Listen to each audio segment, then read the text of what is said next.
नमस्कार दोस्तों, मैं निशांत पांडे आपको अपने YouTube चैनल BRBL14 में बहुत बहुत स्वागत करते हैं। आज से हमारा आधुनिक भारतीय इतिहास का सेशन स्टार्ट होने जा रहा है, जो कि BPSC टीचर 3.0 एंड 4.0 से संबंधित है।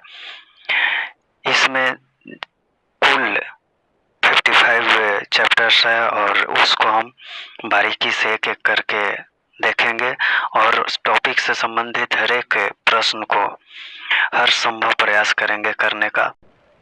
पहला चैप्टर है हमारा यूरोपीय कंपनियों का आगमन। पहला चैप्टर है यूरोपीय कंपनियों का आगमन। तो चलिए सेशन को स्टार्ट करते हैं। वास्को डी गामा जो था, गुजराती पथ प्रदर्शक अहमद इब्न मजीद की सहायता से भारत के पश्चिमी तट पर स्थित बंदरगाह कालीकट पर 20 मई 1498 को पहुंचा। ये कब पहुंचा था भारत में? 20 मई 1498 को। कहाँ पे? तो कालीकट बंदरगाह जो कि केरल में स्थित है, वहाँ पे ही 20 मई 1498 को पहुंचता है वास्को डी गामा। इसका पथ प्रदर्शक कौन था? मतलब इसको भारत पहुँचने में भारत के पश्चिमी तट के कालीकट बंदरगाह पे पहुंचने में कौन मदद करता है? तो अहमद इब्न मजीद जो था, इसका मदद करता है भारत के पश्चिमी तट कालीकट स्थित कालीकट बंदरगाह पर पहुंचने में। उसने यहाँ पहुंचकर भारत के नए समुद्री मार्ग की खोज की। ये भारत का खोज नहीं किया था, यहाँ के भारत के समुद्री मार्ग का खोज किया था। कालीकट के तत्कालीन शासक, मतलब कालीकट का उस समय का शासक कौन था? जमोरिन था। कालीकट का उस समय का शासक जमोरिन जो था, वास्को डी गामा का स्वागत करता है। तो पथ प्रदर्शक यानी भारत पहुंचाने वाला कौन था? अहमद इब्न मजीद। और स्वागत करता वास्को डी गामा का कालीकट बंदरगाह पे स्वागत करता कौन था? तो कालीकट का तत्कालिक शासक जमोरिन। वास्को डी गामा के भारत आगमन से पुर्तगालियों एवं भारत के मध्य व्यापार के क्षेत्र में एक नए युग का शुभारंभ हुआ। वास्को डी गामा को ये सब इम्पोर्टेंट नहीं है, 60 गुना मुनाफा हुआ था इसको। फिर इसके बाद आता है 1505 ईस्वी। 60 गुना मुनाफा कमा के यहाँ से वास्को डी गामा चला जाता है। उसके बाद आता है 1505 ईस्वी, और 1505 ईस्वी में फ्रांसिस्को द अल्मीडा भारत में प्रथम पुर्तगाली वायसराय एवं गवर्नर बनकर आता है। तो पुर्तगालियों का प्रथम वायसराय और गवर्नर कौन था? प्रथम पुर्तगाली वायसराय और गवर्नर था फ्रांसिस्को द अल्मीडा, जो 1505 ईस्वी में वायसराय और गवर्नर बनकर भारत आता है। व्यापारिक हितों के परिप्रेक्ष्य में हिंद महासागर में प्रभुत्व स्थापित करने के लिए अल्मीडा ने ब्लू वाटर पॉलिसी, जिसको नीला जल का नीति कहा जाता है, ब्लू वाटर पॉलिसी जिसको नीला जल की नीति कहा जाता है, का प्रतिपादन किया था। अब अल्मीडा आया, तो भाई अल्मीडा आया है, वो भी वायसराय बनकर, गवर्नर बनकर, तो कुछ तो करेगा। तो इसने ब्लू वाटर पॉलिसी, जिसको नीला जल की नीति कहा जाता है, का प्रतिपादन किया। ब्लू वाटर पॉलिसी का प्रतिपादक कौन था तब?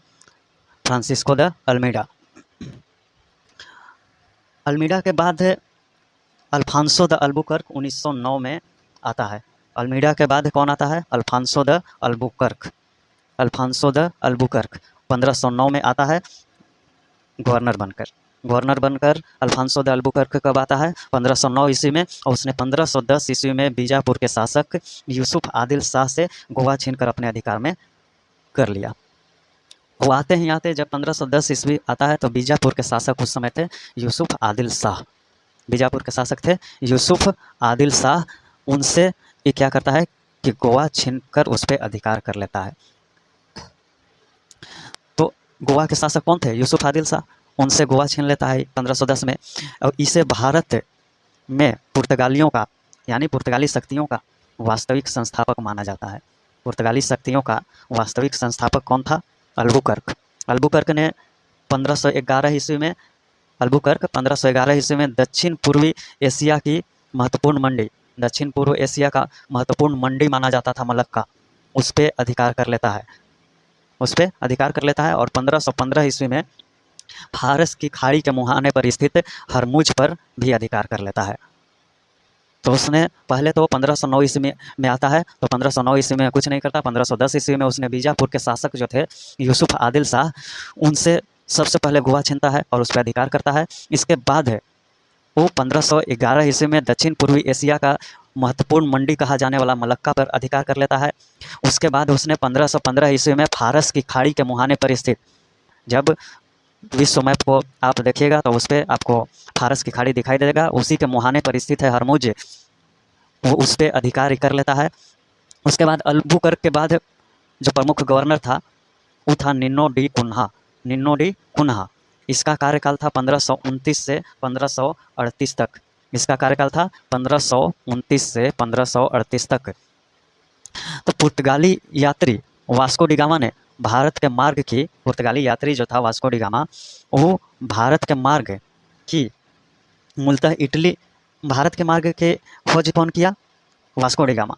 वहीं पर इटली के निवासी थे लेकिन स्पेन द्वारा वित्त पोषित थे यात्री कोलंबस। तो कोलंबस अमेरिका के खोज किए थे। जो इटली के निवासी थे लेकिन वो स्पेन द्वारा वित्त पोषित थे, इन्होंने कोलंबस से, जिनका नाम था, इन्होंने अमेरिका का खोज किया। ब्रिटेन के कैप्टन कुक जो थे वो ऑस्ट्रेलिया के खोज किए, ऑस्ट्रेलिया के मार्ग का खोज किए। हॉलैंड के तस्मान मतलब हॉलैंड के रहने वाला तस्मान जो था, वान डिमंड्स लैंड, जिसको वर्तमान में तस्मानिया कहा जाता है, और न्यूजीलैंड की खोज की थी। तो भारत का खोज करने वाला था वास्को डी गामा। फिर अमेरिका के खोज करता था, भारत के मार्ग के खोज करता था वास्को डी गामा। अमेरिका के मार्ग के खोज करता था कोलंबस, जो कि इटली के निवासी था, वह स्पेन द्वारा वित्त पोषित था। फिर ऑस्ट्रेलिया के खोज करता था, ऑस्ट्रेलिया के मार्ग के खोज करता कैप्टन कुक, जो कि ब्रिटेन के थे, और वान डिमंड्स लैंड, जिसको वर्तमान में तस्मानिया कहा जाता है, और न्यूजीलैंड, ये दोनों को इन दोनों के मार्ग का खोज कौन किया था? हॉलैंड के तस्मान। पुर्तगाली के भारत में प्रथम दुर्ग की अगर बात की जाए, पुर्तगालियों के अगर भारत में प्रथम दुर्ग की बात की जाए, तो भारत में प्रथम दुर्ग का निर्माण अल्फांसो द अल्बुकर्क किया था, और ये उस समय गवर्नर भी नहीं था। अल्फांसो द अल्बुकर्क जब भारत में प्रथम दुर्ग, भारत में प्रथम यूरोपीय दुर्ग भी इसको कह सकते हैं, तो प्रथम यूरोपीय दुर्ग को, प्रथम दुर्ग का जब निर्माण किया था, तो उस समय अल्फांसो द अल्बुकर्क गवर्नर नहीं था। 1503 ईस्वी में कोचीन में प्रथम दुर्ग का निर्माण किया गया था। प्रथम दुर्ग का निर्माण कब किया गया था? अल्फांसो द अल्बुकर्क द्वारा 1503 में कोचीन में कराया गया था। अंजी एवं कन्नानौर में पुर्तगाली दुर्गों का निर्माण फ्रांसिस्को द अल्मीडा द्वारा 1505 में कराया गया था। तो एंजीदीव और कन्नानौर में पुर्तगाली दुर्गों का निर्माण किसके द्वारा करवाया गया? तो फ्रांसिस्को द अल्मीडा द्वारा। कब करवाया गया? तो 1505 ईस्वी में। मध्यकाल में सर्वप्रथम भारत से व्यापार संबंध स्थापित करने वाले पुर्तगाली थे। मध्यकाल में भारत से व्यापार संबंध स्थापित करने वाले कौन थे? पुर्तगाली ही थे। भारत में अगर यूरोपियों के आगमन का क्रम देखा जाए, भारत में यूरोपियों का आगमन क्रम अगर देखा जाए, तो सबसे पहले पुर्तगाली आते हैं भारत में, उसके बाद डच आते हैं, उसके बाद अंग्रेज, फिर डेन, फिर फ्रांसीसी। भारत में पुर्तगाली सबसे पहले आए थे। भारत में पुर्तगाली सबसे पहले कब आए? 1498 में, और सबसे अंत में गए। सबसे पहले आए और सबसे बाद में गए। सबसे अंत में कब गए? 1961 में।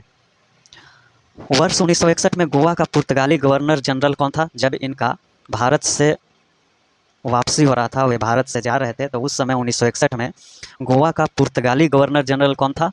इमैनुएल एंटोनियो वसालो ए सिल्वा। कौन था? इमैनुएल एंटोनियो वसालो ए सिल्वा, जिसका कार्यकाल था 1958 से 1961। भारत की स्वतंत्रता प्राप्ति के दौरान भारत की स्वतंत्रता प्राप्ति के दौरान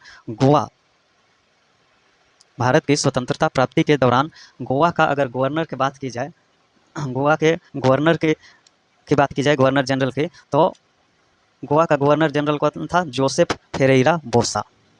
1961 में गोवा का पुर्तगाली गवर्नर जनरल था मैनुएल एंटोनियो वसालो ए सिल्वा। लेकिन भारत के जब स्वतंत्र हो रहा था, स्वतंत्रता प्राप्ति के समय भारत के गोवा का पुर्तगाली गवर्नर जनरल कौन था? जोसेफ फेरेरा बोसा। यूरोपीय शक्तियों में सर्वप्रथम पुर्तगाली व्यापारियों ने भारत में सामुद्रिक व्यापारिक केंद्र स्थापित किए। सर्वप्रथम व्यापारियों में पुर्तगाली ही थे जो भारत में सामुद्रिक व्यापारिक केंद्र स्थापित किए। पुर्तगालियों ने 1503 ईस्वी में कोचीन में पहली फैक्ट्री, 1505 ईस्वी में कन्नूर में दूसरी फैक्ट्री स्थापित की थी। 1503 में पहली फैक्ट्री कोचीन में स्थापित किया इन्होंने, और 1505 में कन्नूर में दूसरी फैक्ट्री इन्होंने स्थापित की। 1534 ईस्वी में पुर्तगालियों ने बंगाल के शासक गयासुद्दीन महमूद से, बंगाल का उस समय 1534 में बंगाल का शासक कौन था? गयासुद्दीन महमूद शाह। बंगाल का शासक कौन था? गयासुद्दीन महमूद शाह। 1534 में बंगाल का शासक था गयासुद्दीन महमूद शाह। उससे पुर्तगालियों ने सतगांव और चटगांव में अपनी फैक्ट्री स्थापित करने की अनुमति प्राप्त कर ली। बंगाल में ही सतगांव और चटगांव एक जगह है जहाँ पे पुर्तगालियों ने अपनी फैक्ट्री स्थापित करने की अनुमति प्राप्त की। पुर्तगालियों द्वारा हुगली को बंगाल की खाड़ी में समुद्री लूटपाट के लिए अड्डे के रूप में इस्तेमाल किया जाता था। अब पुर्तगाली लोग जो थे हुगली को एकदम लूटपाट का केंद्र बना दिए थे। हुगली को बंगाल की खाड़ी में समुद्री लूटपाट का अड्डा के रूप में इस्तेमाल करते थे। 1632 में मुगल बादशाह क्या किया? मुगल बादशाह उस समय 1632 में कौन था? शाहजहाँ था। तो उसने हुगली में पुर्तगाली बस्तियों को पूरी तरह से नष्ट कर दिया। इस सब रवैया के कारण, लूटपाट, ये सब रवैया के कारण 1632 ईस्वी में मुगल सम्राट 1632 ईस्वी में था शाहजहाँ, जिसने हुगली में पुर्तगाली बस्तियों को पूरी तरह से नष्ट कर दिया और 1000 से अधिक पुर्तगाली निवासियों को क्या किया? बंदी बना लिया। इसके बाद है अंग्रेजी व्यापार की शुरुआत, जो कि कैसे हुआ, कब हुआ, इसके बारे में, कहाँ से हुआ, इसके बारे में हम लोग कल चर्चा करेंगे।